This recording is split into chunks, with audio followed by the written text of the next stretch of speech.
Recorded live at Talks and Tasting Studios, it's the Clerical Errors Podcast, the podcast that shows you what's behind the collar. Let's go. From Talks and Tasting Studios, sort of. It is the Clerical Errors Podcast. Who keeps on texting me?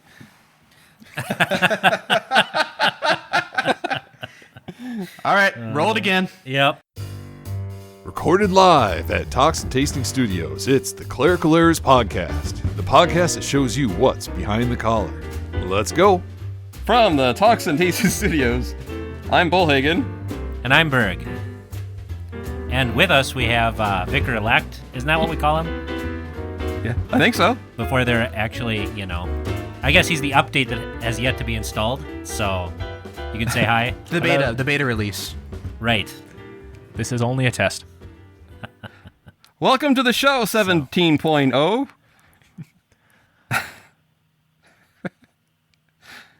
Yes. So, what are your first thoughts? Confusion. Yeah. You get used to it. Yeah, this isn't I would say this isn't like a normal situation because I'm not in the studio. Peter's not in the studio. I guess we should get right into this, right? So Bollhagen is recording from home over the internet, as I usually do. Mm-hmm. And why is that? Well, I'm under a little quarantine. It's all good. Yes. And I was gonna say, did you ever see the movie Martian, Berg? Yes, I have. Did we go see that together with Nauman? Did we? Yeah, at the Windsor Theatre here in Hampton. Was that when we saw it? Well, that's kind of how I'm feeling right now because I'm on a little bit of a quarantine, and my family left to different places because they don't want to be stuck in the house with me, I suppose. and then on Friday I found out that I'm not supposed to eat wheat or dairy, at least for 8 weeks, and then maybe forever. Oh. So I'm in my house by myself eating potatoes.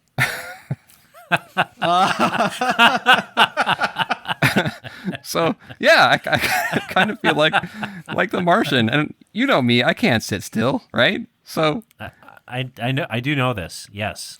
So like in a week or so, I'll just be kind of, hair overgrown, kind of body emaciated.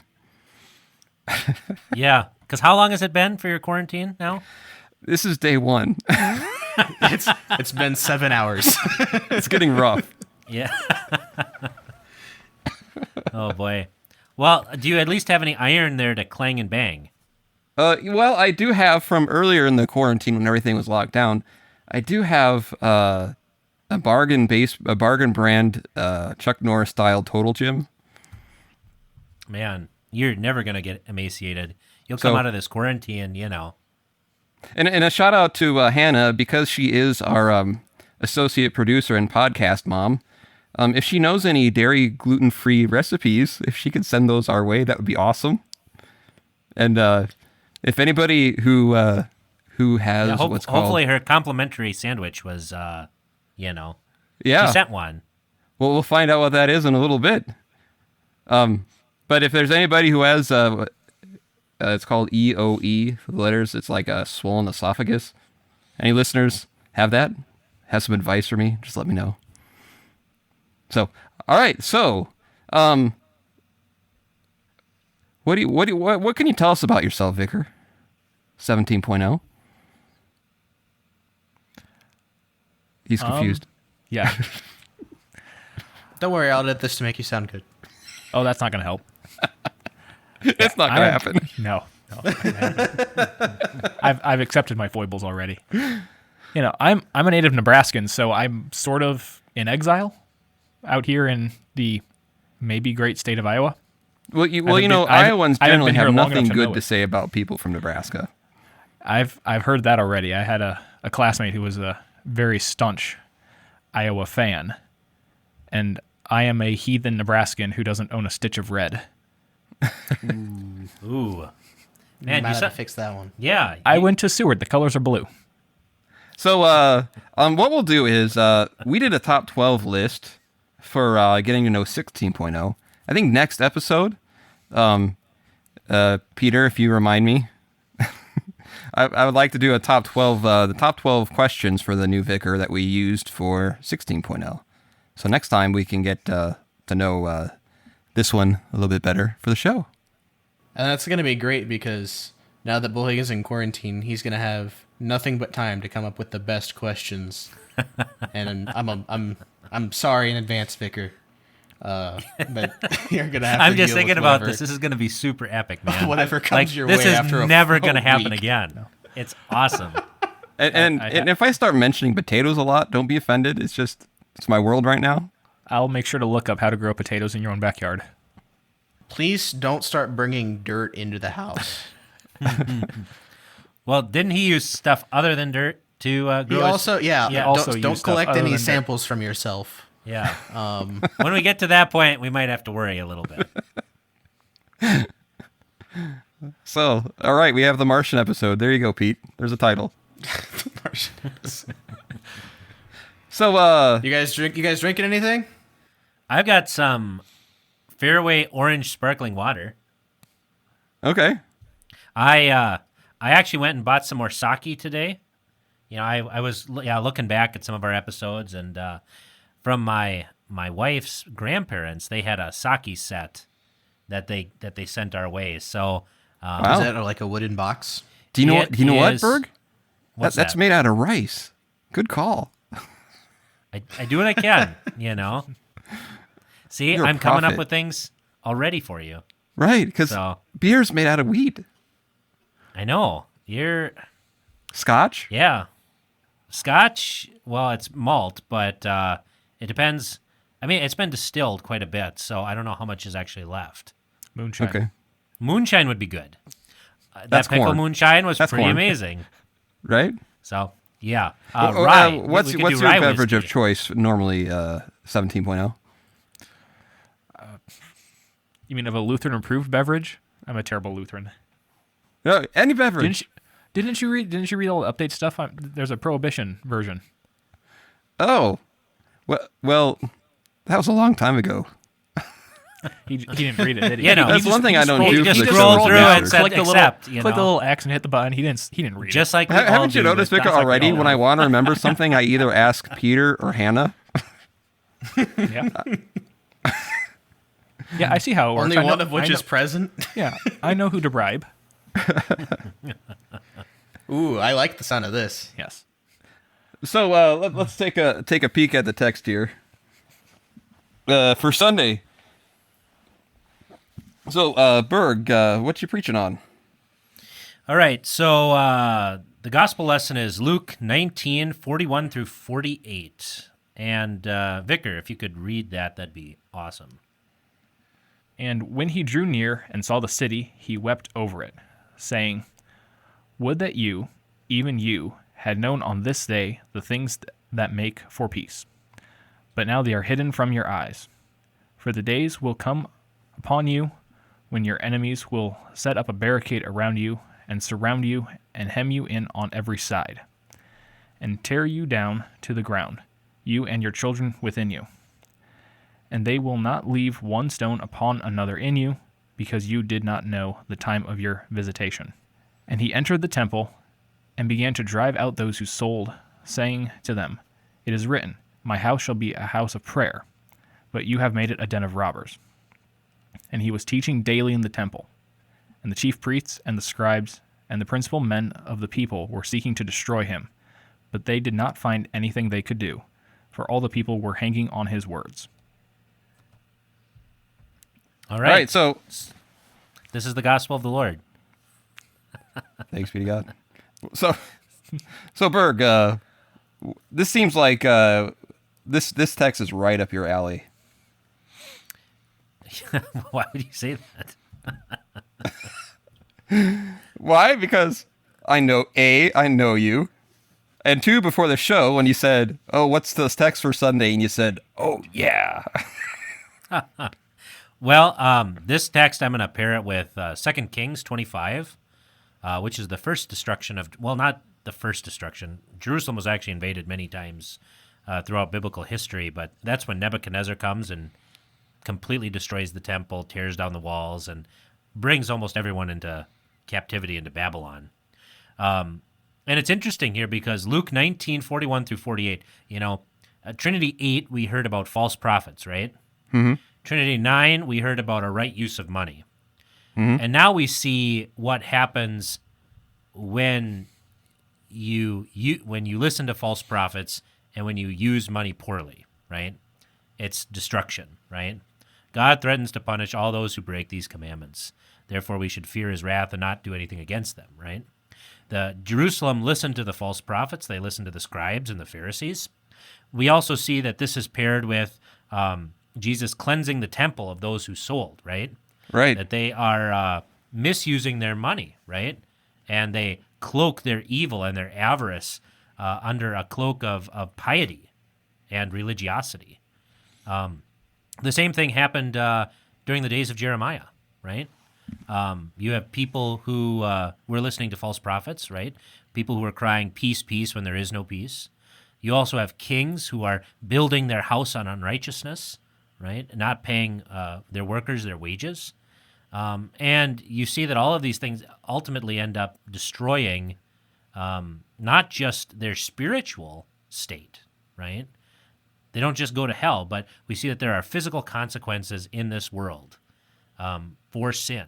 And That's not a very popular opinion, Berg, that is not a very popular opinion. That'll get you called a hater. Right. I mean, then I'm in good company with guys like Jeremiah and the like, right? Well, and Jesus wasn't a very popular guy either. I mean, you think about it. I mean, you see his love and his concern here, right? Mm-hmm. He tries both with the stick and with honey to move these people away from their unbelief to true faith in him. And we see that some people do believe. It says all the people were hanging on his words, right? That there are some people that do escape this destruction. And we hear about it later on. That's why one great tradition that Missouri Synod congregations used to have was they would read sections of Josephus's destruction of Jerusalem, right? To see where this prophecy is actually fulfilled, right? So, that's the thing is like Jesus here says these things and he does these things, right? Mm-hmm. He weeps and then he goes and he kicks butt. Right. Why does he do it? Well, both are meant to drive people away from their sin into his own arms, right? And that's kind of what I kind of like. One thing I draw from this text is one, like you said, he weeps over it. It's not just judgment for judgment's sake. It saddens him.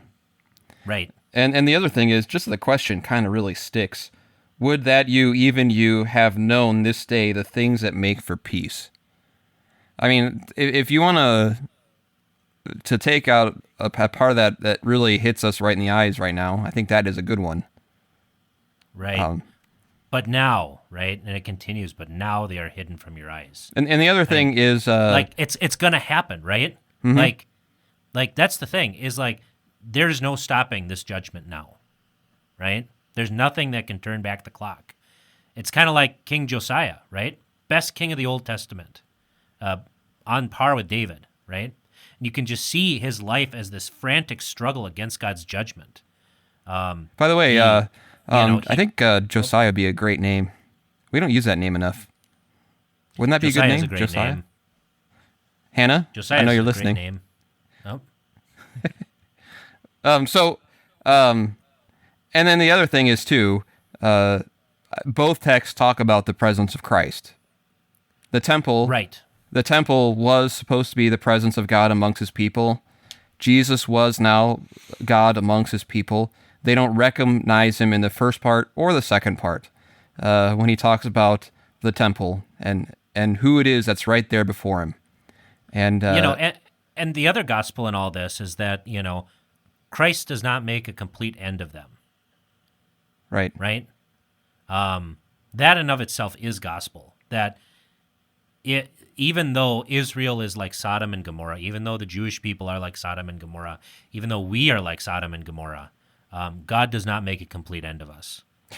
And the fact Right? that There is a remnant. and the fact that these that's all words by are grace. these words are written for us to take note as warning, Right. as a call to repentance. Exactly. That God still desires our salvation, which is why he lays these things down. And I mean, these are things we should be thinking about too, as the United States. I mean, the goose is fattest before it's, put on the Right. table for Christmas dinner. And highest, and, the nation is at its peak when it starts to fall. We've had many, many opportunities in our country to hear the gospel, many opportunities to do good.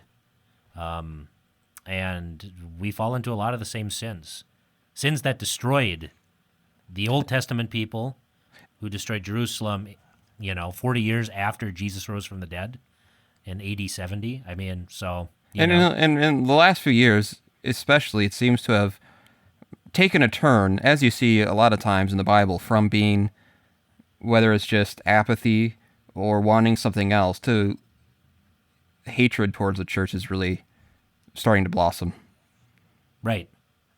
Yeah. Yeah. Which in my lifetime, it was, obviously there was always, questions about the church, but, you never had politicians that would go out of their way to, they'd always make sure that everyone knew that they went to church or something like that, Now, it's almost a liability to be a Christian in politics. Yeah, definitely. Yeah. All right. Nope, So, yeah. I'm sorry about the timing, Berg, because there's a little delay. I hope it doesn't seem like I'm interrupting you. No worries, man. No worries. So, Peter, we have something from Hannah. What do we have from Hannah?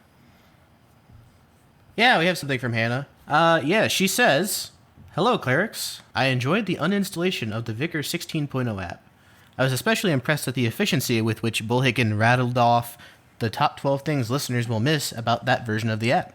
Excited to get it over with or rushing to get to his sermon? One wonders."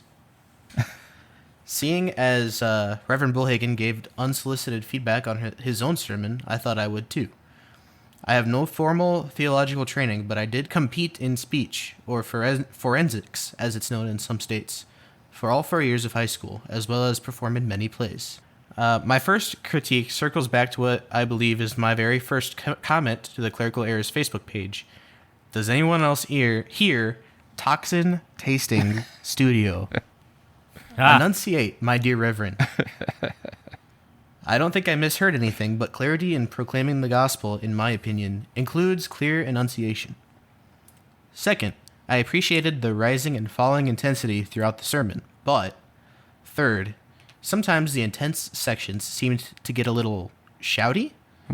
I don't know what the sanctuary was like. Perhaps shouting was called for. Trivial delivery notes aside, I appreciate Reverend Bollhagen recording and publishing the sermon.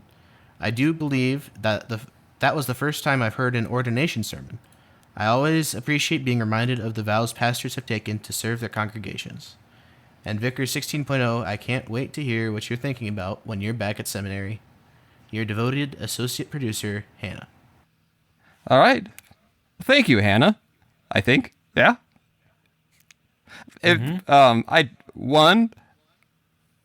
I can get a little shouty. 2, I try to enunciate. I could always do better. And 3, what was the other one? Yeah, there were a lot of fans there. In fact, I had to edit. I actually edited the video and tried to do noise to take the fans out. So, but it was a joy. All right, so today's special, Berg, isn't it? How often do we get this? A top 12 list from Berg. Oh, yeah. About that. Yeah. So I started writing this top 12 list. Yeah. And then my computer needed to be updated. I thought, okay, I'll start it and then it'll be done. No, like 3 hours later, it's still updating.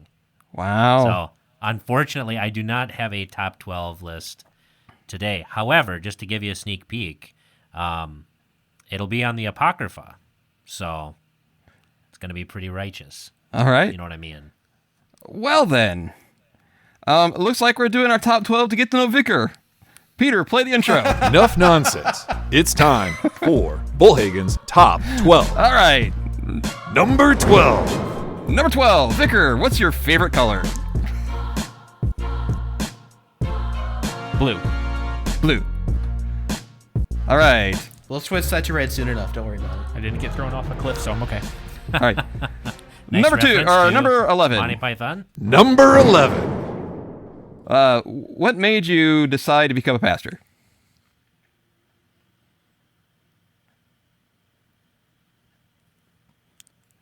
It's been so long I don't remember. All right. Number 10. Number 10.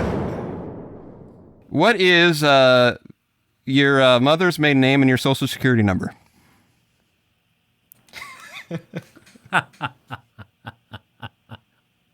This is going great.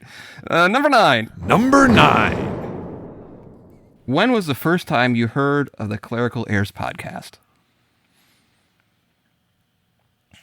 Gosh, it was probably about maybe 3 or 4 months ago. 16.0 kind of let me know about it after the placement service. So I kind of been sneaky listening to you. Were you scared when you heard that? No. Good. No. Because 16.0 was like, I don't know if I want to be a part of that yet.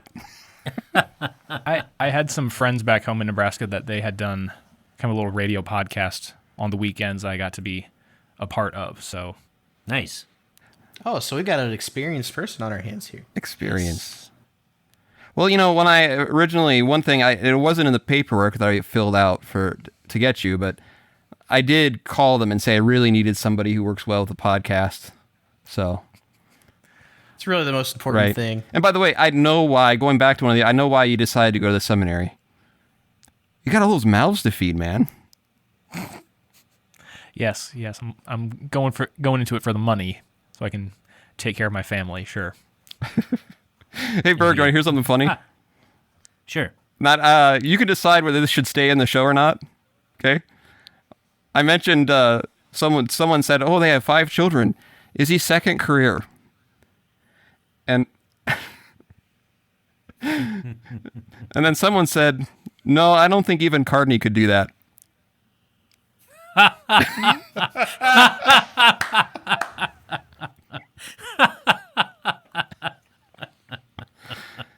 Love to you, brother. I know you're listening there in Afghanistan.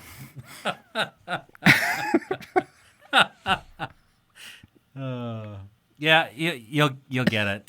Yeah, okay. It's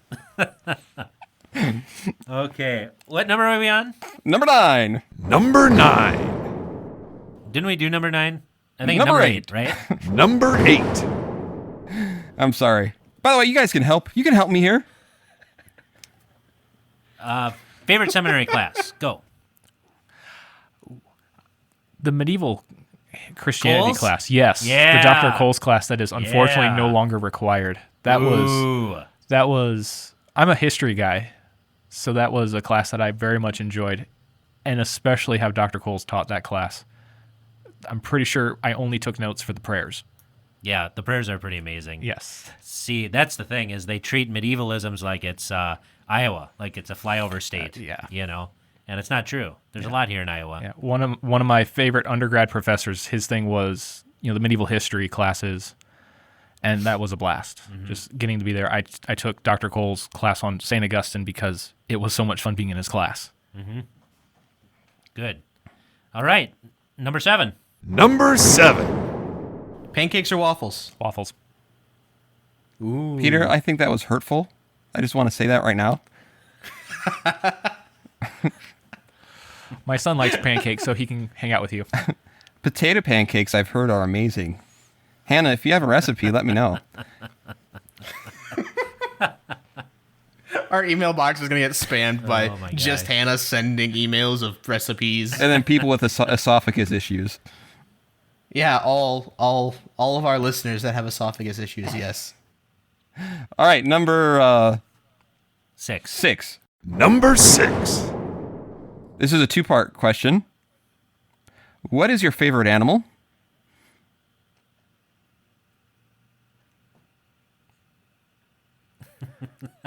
Did you get these questions from my daughter? No, this is official. These are very important to the listener. We did this question a year ago. We did. We did. What's your favorite animal? Hey, Peter, side note, we're going to have to get some background music for Vicar when he's thinking about stuff. Isn't the Jeopardy music copyrighted? I'm sure we could find something copyright free. Maybe some elevator music.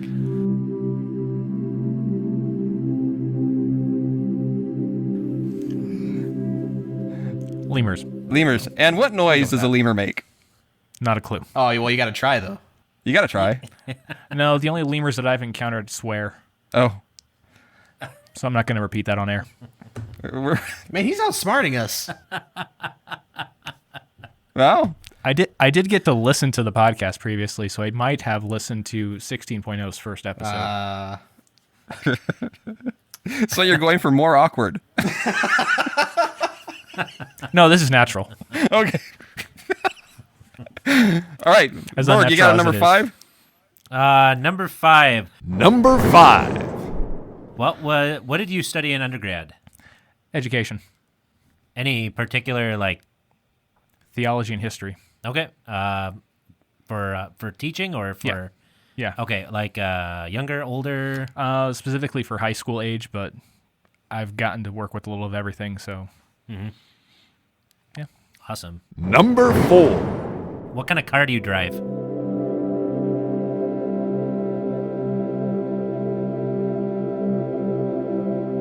I'm close enough I can walk. It's true. Yeah. Impala's what I drive most of the time. Rock on. Number 3.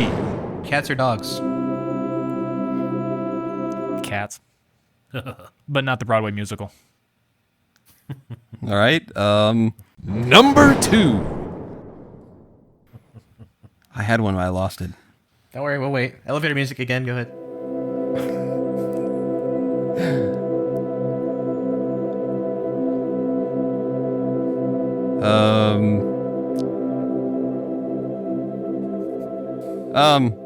How much do you bench?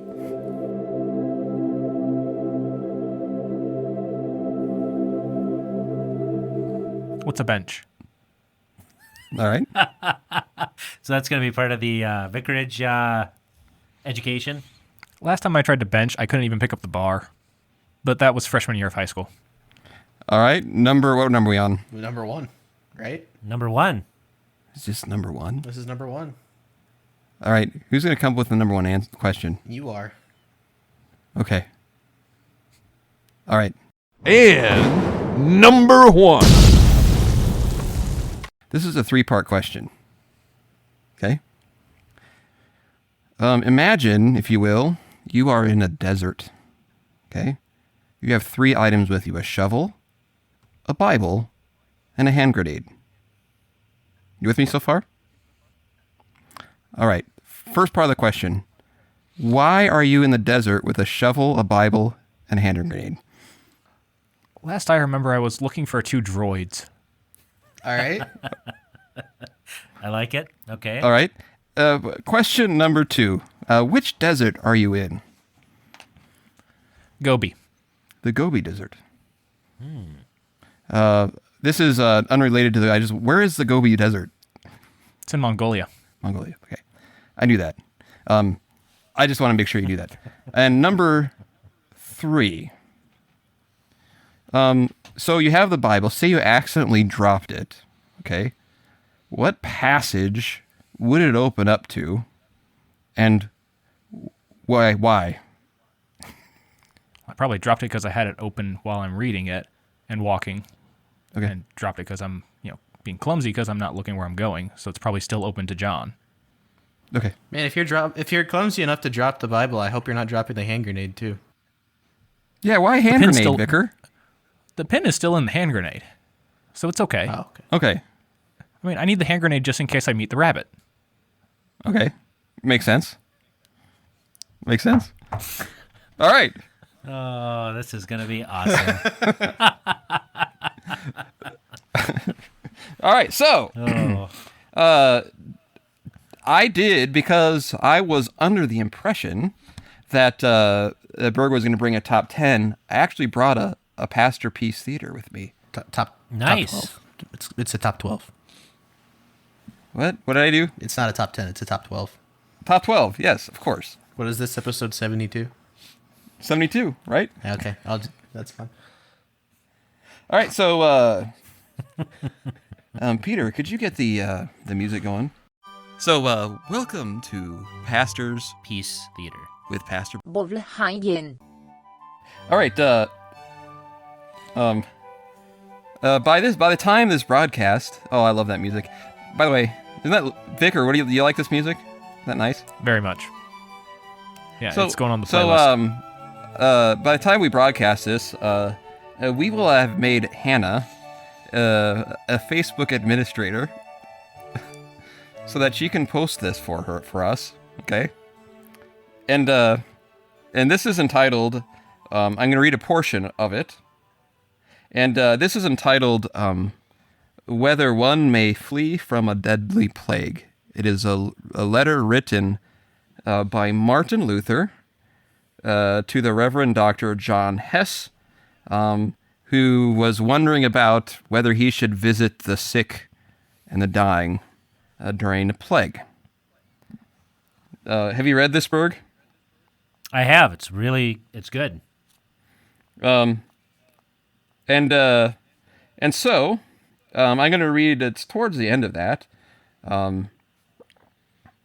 where basically it just talks about how we're going to understand this. So the music is going, and I will do what I am not very good at doing, and that is read. And here we go.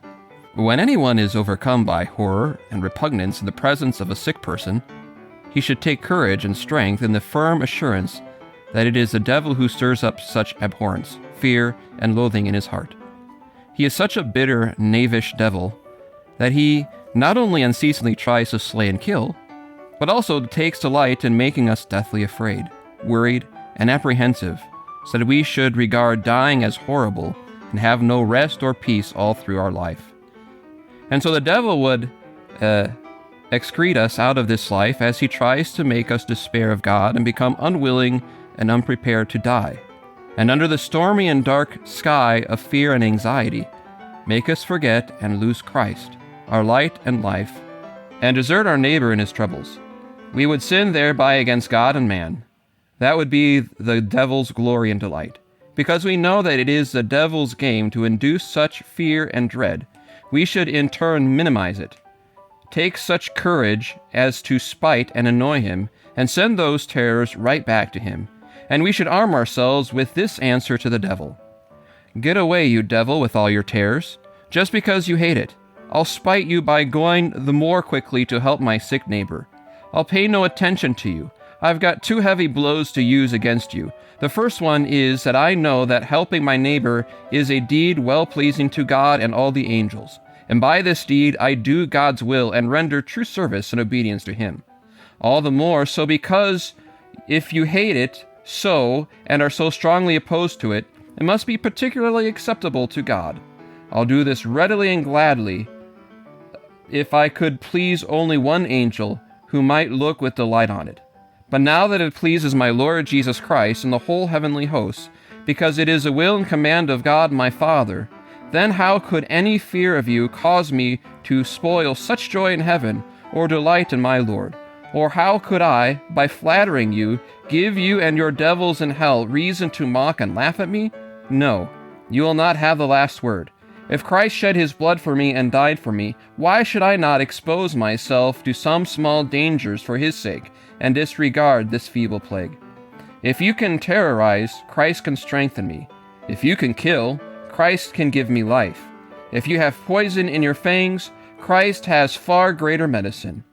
Should not my dear Christ, with his precepts, his kindness, and all his encouragement, be more important in my spirit than you, roguish devil, with all your false terrors in my weak flesh? God forbid. Get away, devil. Here is Christ, and here am I, his servant in this work. Let Christ prevail. Amen. The second blow against the devil is God's mighty promise by which he encourages those who minister to the needy. He says in Psalm 41, "Blessed is he who considers the poor. The Lord will deliver him in the day of trouble. The Lord will protect him and keep him alive. The Lord will bless him on earth and not give him up to the will of his enemies. The Lord will sustain him on his sickbed. In his illness he will heal all his infirmities." Are not these glorious and mighty promises of God heaped up upon those who minister to the needy? What should terrorize us or frighten us away from such great and divine comfort? The service we can render to the needy is indeed such a small thing in comparison with God's promises and rewards that St. Paul says to Timothy, "Godliness is of value in every way, and it holds promise both for the present life and for the life to come." Godliness is nothing else but service to God. Service to God is indeed service to our neighbor. It is proved by experience that those who nurse the sick with love, devotion, and sincerity are generally protected. Though they are poisoned, they are not harmed. As the psalm says, "In his illness you heal all his infirmities." That is, you change his bed of sickness into a bed of health. A person who tends a patient because of greed, or with an expectation of inheritance, or some personal advantage in such services should not be surprised if he is infected, disfigured, even dies before he comes into possession of that estate or inheritance. But whoever serves the sick for the sake of God's gracious promise, though he may accept a suitable reward to which he is entitled, inasmuch as every labor is worthy of his hire, whoever does so has the great assurance that he shall in turn be cared for. God himself shall be his attendant and his physician too. What an attendant he is! What a physician friend! What are all the physicians, apothecaries, and attendants in comparison to God? Should that not encourage one to go and serve a sick person, even though he might have as many contagious boils on him as hairs on his body, and though he might be bent double, carrying 100 plague-ridden bodies? What do all kinds of pestilence and devils mean over against God, who binds and obliges himself to be our attendant and physician? Shame and more shame on you, you out unbeliever, for despising such great comfort, and letting yourselves become more frightened by some small boil, or some uncertain danger than emboldened by such care and faithful promises of God. What would avail you if all physicians in the entire world were at your service, but God were not present? Again, what harm could overtake you if the whole world were to desert you, and no physician would remain with you? But God would abide with you with his assurance. Do you not know that you are surrounded by 1,000 angels who watch over you? In such a way you can indeed trample upon the plague, as it is written in Psalm 91. He has given his angels charge of you, to guard you in all your ways. On their hands they will bear you up, lest you dash your foot against a stone. You will tread upon the lion and the adder, and trample the young lion and the serpent underfoot. So, Berg, Yeah, that's what do you think about that? I think it's awesome. I like how he says that, the devil tries to excrete us from this world, Here Luther is making like a poop joke.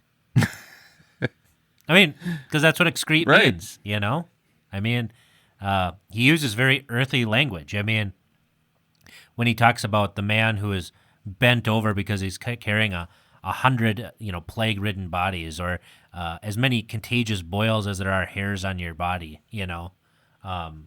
it's wonderful. It's wonderful, vital language that gets the point across that even if people are disgusting and gross, God's promise still stands, and that to serve them is to serve God. And I have another question with this, Berg. Okay, what is this? Because the pastors I know, this really hits home with them, because that's how most pastors I know feel about, visiting someone who is sick. Right. If sickness really is, and the things that it leads us to do and fear is, as he talks about, the work of the devil, then when people are sick or in those situations, what do they need to hear? You know? Yeah, we need to be able to do God's work and preach His word. And unfortunately, right now, we're prohibited from doing so. Yeah. And that is the devil's glory and delight.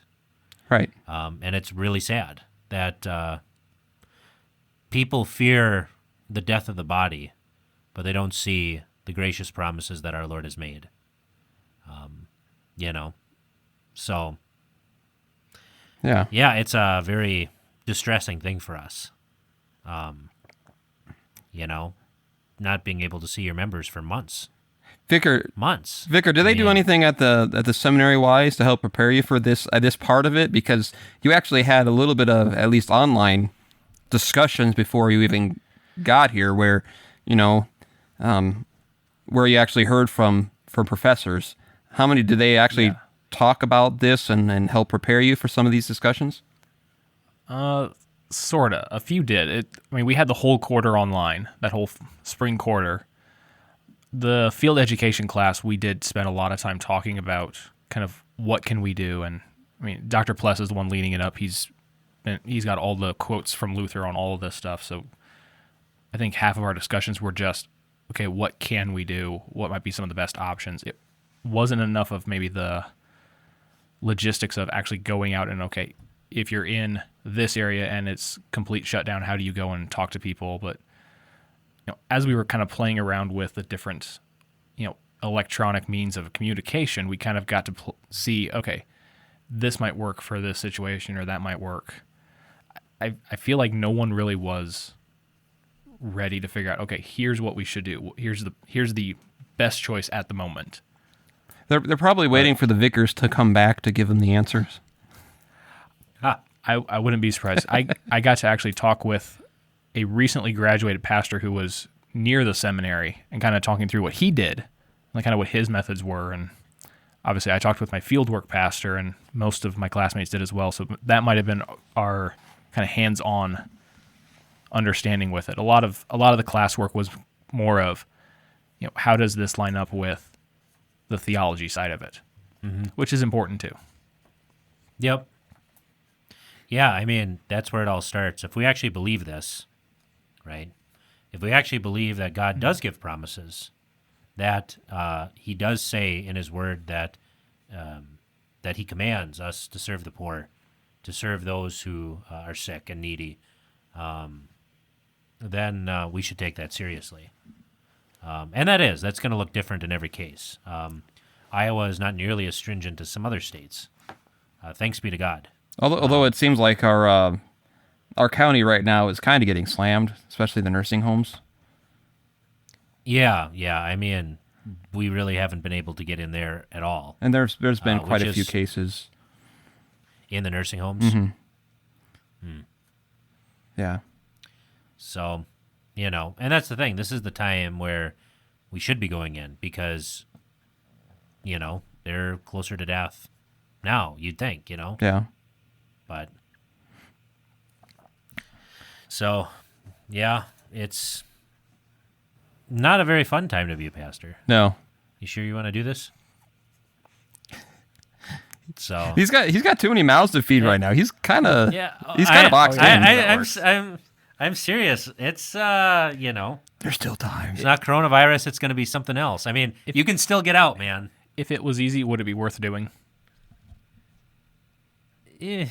There's a lot of easy things that's worth doing. I'm just going to say that. Yeah. This has been on, kind of my, my long-term path ever since confirmation. So I started. I'm going to see this to the end. All right. Well, don't say I didn't warn you. Well, to be fair, Berg, by the time they leave. They leave vicarage, they're more ready to do it. Yeah, you're just never ready. No, you're never until you're in it. Like it's like being a dad. You can do all this preparation, but until you're actually in it, it's kind of like when you first bring that very first baby home. Like after a week and a half, you're like, can you put it back in for a while? a little easier Like a to week. care for. I'm not sure the metaphor works as much for me. I'm the oldest of 6. So, yeah, that it wasn't as terrifying with the first one. So you were able to like At least for kind me. of step in for ones 4 through 6, or Yeah. and help babysit and take care of them and that sort of thing. Yeah, 3 through 6 I remember actually doing a decent amount of help. But so yeah, when our oldest was born, it was like, okay, yeah, I know how to handle this. And it's a shame I didn't know how to explain how to handle this. Yeah.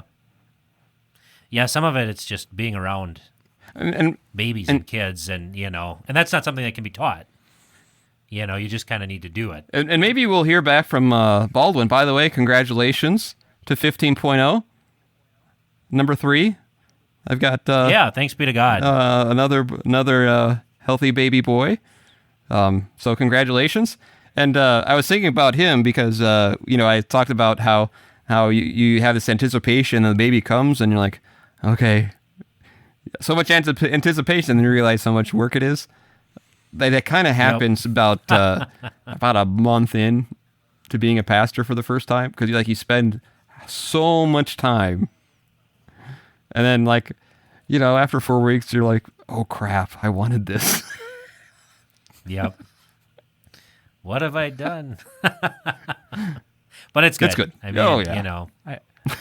there are many pleasures and joys of being a pastor. If it's too. anything similar to getting through the first 3 chapters of Summer Greek, then I probably can imagine just exponentially more so. You had the Nord. Yes, Yep. I had the Nord. Yeah. He is a treasure. Yes. So Yes. his Lutheranism in the Classics Conference is amazing. So So Peter, Yes. do we have a news that bothers Berg, perchance? Unless you have one, I was going to spin the wheel. Okay. spin the Hey, wheel. why don't we give Spin Vicar a the chance? wheel. He's new. Give him a chance to spin the wheel. Vicar, spin the wheel. I think you want to get the weather forecast. There's a wheel. Is that right? You spun the wrong wheel, Vicar. You spawned the wrong assistant. Was that at my house? Yeah. What happened? Isn't that my job to find the weather? You're not installed yet, so Oh, that explains. Google thought I was talking to her. All right. Anyway, so let's do. Hey, wiretap. How do you make bathroom vodka out of potatoes? Let's do impaired concentration. I'll play the intro now. Do you have impaired concentration? Then this is for you. It's the Impaired Concentration Bible Study. One verse only. I love that music. I loved it. Vicar, do you like this music? Not as much as the first one. So this is one of those where you think this year when I'm really deep in thought, this is what the music that's playing in my head. Okay, just so Where he's also thinking about recipes for his potatoes. that's right. All right. I suppose I can spin the wheel here. So, are you making freedom fries at home? No, I'm just baking potatoes in the microwave. Oh man, there are so many. I'll send you some recipes. Man, I'll spam clerical errors with recipes. My wife is going to hear this and just get so angry at you. She's Irish. It's quite insulting hearing that potatoes are only for the microwave. Yeah. well, What a sad I've deal. got I got Anyway. an uncle. I have an uncle who's a tater tot farmer, so I understand.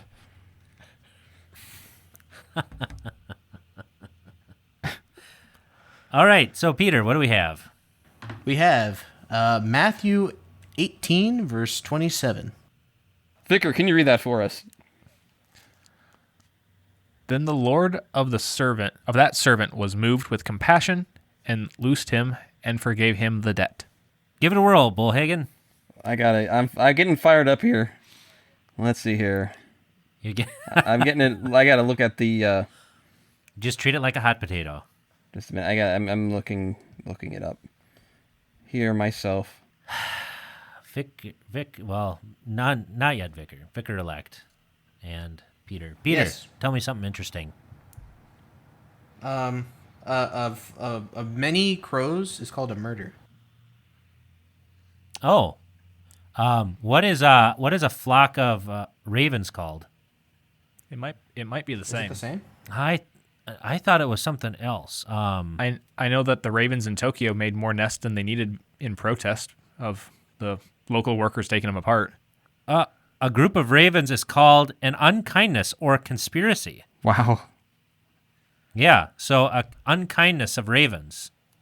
You know what you call a gathering of monkeys or of apes? Is that a congress? A congress. All right, so the passage from verse 28 that Vicar read is right in the middle of a parable, the parable of the unforgiving servant. And this is not the version that you like, Berg. Do you know why? Is this the only authorized version? Well, no one's cut to pieces in this one.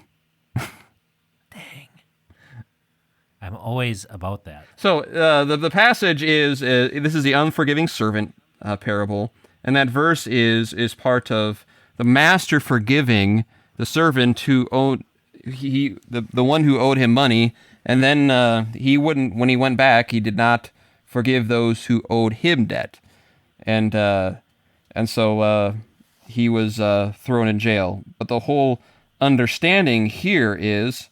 This is all in answering to the question that Peter gave, how often will I forgive the sin of my brother? And obviously the whole point of this parable is to teach us that as we ask Christ to forgive us, we also forgive others, just like in the Lord's Prayer. And what I like about Peter's question, that really bases this whole parable on, is how many times do I have to forgive my brother? And see, that's a law question. Because that shows that works righteousness always looks for the least amount to do. You know, so when you pay a bill, how much do I have to pay? Right? Are you gonna give more to the cell phone company than you need to? Or are you gonna say how much do I have to pay? Right? Well, how much do I have to forgive the sin of my brother?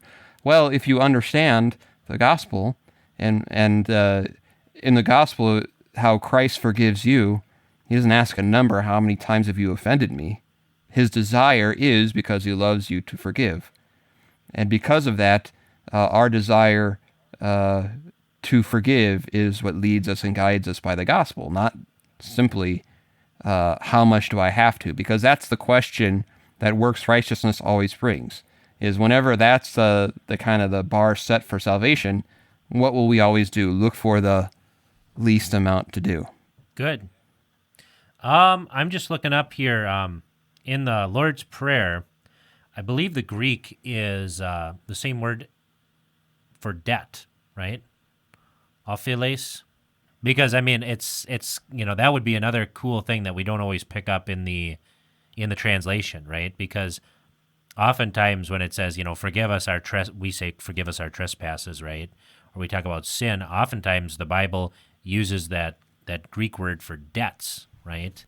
That we owe somebody something, right? Whether it be honor or affection or love, and so this parable actually really kind of ties all that together, and that's something you wouldn't get, because we see two different words in English when really oftentimes they're the same word, so which is really cool. And what's the word for compassion in that one, in the Greek? Do you know? Oh, I chased down the word in the Lord's Prayer. I should have just started singing it like Nord taught us. But yeah, it is the word for debt. Right. So. It's that word splagizomai again, right? Having been moved with compassion, right? And that word for splag means like the guts. Right. That's why because in the LSB, why Berg hates the take to heart, and he always adds, he prefers to say, now, you can get me, tell me if I'm wrong, but when it says take to heart in the prayer, you actually change it inwardly digest. Do you do that? I do. I knew you do. I like to stick it to the man. So, Well, it's just better language because you are what you eat. Yeah. And why not use vibrant, earthy language that we actually do understand? Because what does take it to heart mean? What does take it to heart mean? I mean, really, I don't know what that means. I mean, it's very vacuous. It's very abstract. Where inwardly digest, it's like, okay, this is becoming a part of me. I'm chewing this. I'm thinking about it. I'm mentally masticating it. So 17.0. What'd you think of your first show? You gonna survive? Yes. All right. I guess we'll have to make it a little harder. Next time, you better come with some real animal sounds, or we're gonna start rioting, right? Indeed. Non-violent. We should make him do like extinct animal sounds. Oh. Yeah. What was the one we had the last one do? A woolly mammoth. I think. Yeah. How about like a dodo bird? All I can do is freak out the big giant box of little newly hatched chickens at the fairgrounds. Well, this is the beta version, so maybe next week when we upgrade to the full version, we'll get some animal sounds. All right. No doubt. And I'll have a top 12 list. I promise. All right. So, Vicar, where can they get a hold of us? I'm not even sure where you can get a hold of me. You can get a hold of us on our Facebook account, Clerical Errors Podcast. You can find us on Twitter, @MeBro, Clerical Errors P for podcast. And you can always email us at feedback@clericalerrors.org. We have been working, I know it sounds like we're putting this off, we actually have been working on the t-shirt. Some actual effort has gone into it this week, yes. Yes. It's more difficult than I imagined with the colors. Coming soon, 2023. We have right now we have someone who will do it with white, and see, it has to be a black t-shirt. It's got to be a black t-shirt. Am I wrong, Berg? Well, yeah. I mean, otherwise you won't be able to wear it under your uniform, right? Right, because of the black, and then the kind of the black background, especially if you have how at the back is the imprint of the head and all that. It's got to be black. See, I'm kind of more of like either black or dark gray. Maybe dark gray. I like the dark gray. Some of us get kind of washed out over time. Yeah. So we're working on that. You could also support us on Patreon. And those who do, thank you for that. And thank you for listening to the show. I'm Bollhagen. I'm Berg. And I'm Vicar. Soon. And may your potatoes be Martian. Thank you for joining us. This podcast is available on iTunes, Google Play, Spotify, or wherever else you get your podcasts. Questions, thoughts, concerns? You can contact us on Facebook at facebook.com/clericalerrorspodcast, on Twitter @clericalerrorsp for podcast, or email us at feedback@clericalerrors.org. Thanks for listening to Clerical Errors. See you next time.